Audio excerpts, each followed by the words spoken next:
Well, I think there's several aspects to this. I mean, the most important thing is that Duffy Null, of course, is a it's a piece of biology that's relevant to the pathobiology of myeloma. It's not a racial construct. It's not a social construct.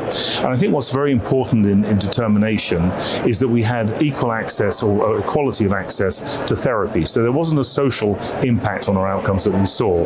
So taking that forward in DETERMINATION-2, we're taking a much deeper dive on this phenomenon. And I think it's important to share with the audience that in DETERMINATION we were able to enroll almost 20% African American patients. That's the highest number to date in a randomized prospective trial of its kind.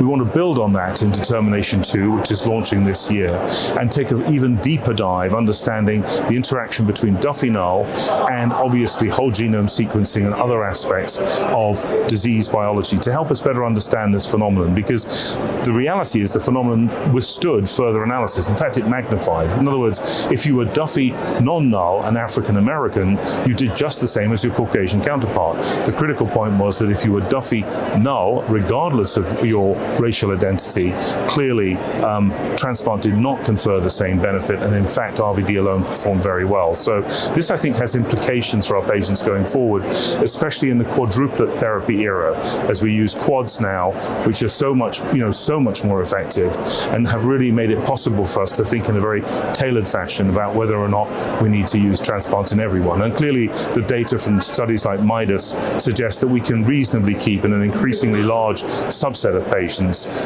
transplant in reserve, recognizing that clearly in other subsets of patients transplant remains very important and of considerable benefit.